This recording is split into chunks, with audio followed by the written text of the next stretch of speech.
খাস্তা গরম গরম পেঁয়াজু আর বেগুনি এতটাই টেস্টি। চলো রেসিপিটা আজকে তোমাদের সাথে শেয়ার করি। খুব ইজি। এই ধরনের গরম গরম ফুলো ফুলো বেগুনি রোজার মাসে অবশ্যই দরকার। রোজাতে আমরা বাঙালিরা যত যাই ফল খেয়ে নিই, বেগুনি আর তেলে ভাজা না খেলে একবারেই হয় না, চলেই না বলতে গেলে। তো আর সকলে কে কেমন আছো? আসসালামু আলাইকুম। আর এদিকে হাসবেন্ড ফল কাটতে বসেছে, আমি এদিকে তেলে ভাজাগুলো সেরে নিচ্ছি। তার মধ্যে আজান হবে বলে শাশুড়ি সমস্ত কিছু নিয়ে বসে গেছে। হাজবেন্ড সাজিয়েছে সব কিছুই।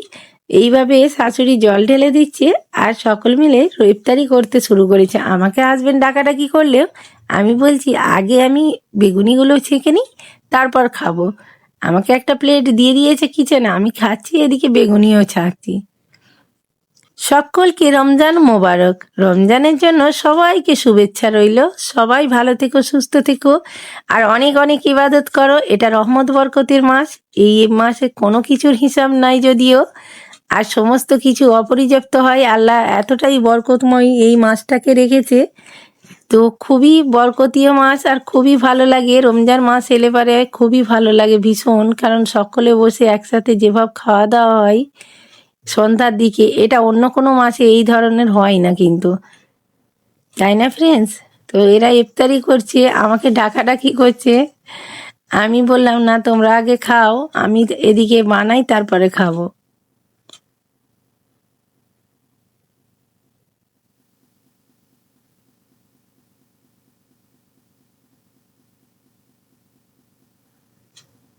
এদিকে ইফতারি ওদের প্রায় শেষ, আমি এদিকে বেগুনিগুলো ছাঁকতে শুরু করে দিয়েছি ওদেরকে দেবো বলে। চলো আমি দেখাচ্ছি কিচেনে। আমি এবার গরম গরম তেলে ভাজাগুলো ছেঁকে নিচ্ছি। আমি বেগুনি এই স্টাইলে বানাই আর খুব টেস্টি হয়, খুব ভালো লাগে খেতে। কিছুই না, নর্মাল ব্যাটার তৈরি করি, একটু কাঁচা লঙ্কা, একটু ধনেপাতা কুচি আর বিট লবণ, চাট মশলা দিয়ে বেসনটা ভালো করে ফেটিয়ে নিই।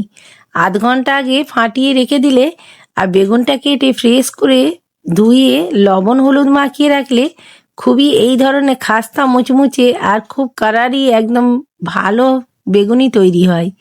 এই দেখো কত সুন্দর বেগুনি হয়েছে, কালারটা দেখেই বুঝতে পারছো বেগুনিগুলো কতটা মুচমুচে খাস্তা হয়েছে, তাই না ফ্রেন্ডস? আর সকলের বাড়িতে কিন্তু এই রোজার মাসে হবেই। অন্যান্য মাসে যদিও হয়, এই মাসটাই বিশেষ করে খাস করে রোজার মাসটা অবশ্যই তেলে ভাজা অবশ্যই হয়, তাই না? আমি প্রত্যেকটা বেগুনি এইভাবে ছেঁকে তুলে নিচ্ছি।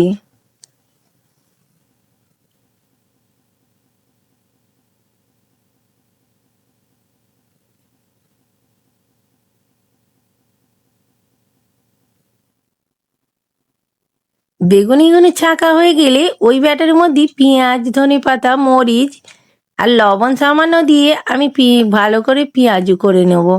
এই পেঁয়াজুটাও কিন্তু দুর্দান্ত খেতে হয়, এতটাই টেস্টি লাগবে। আর বড় বড় করে আমি ছাঁকছি। এইভাবে দেখো পেঁয়াজুগুলো কতটা সুন্দর হচ্ছে আর কতটা লোভনীয় হয়েছে, খেতে কিন্তু দারুণ লাগছিল। এভাবে বাসায় অবশ্যই ট্রাই করো। হয়ে গেছে পেঁয়াজিগুলো উল্টে পাল্টে, আমি এদিকে ফলের নাস্তাও করছিলাম, তার মধ্যে এগুলো করে নিয়েছি। পেঁয়াজিগুলো একদম খাস্তা মুচমুচে হয়ে গেছে, তুলে নিলাম। আজকের ভিডিও তোমাদের কাছে কেমন লেগেছে লাইক দিতে ভুলো না, কমেন্টে জানিও। টাটা, আল্লাহ হাফিজ।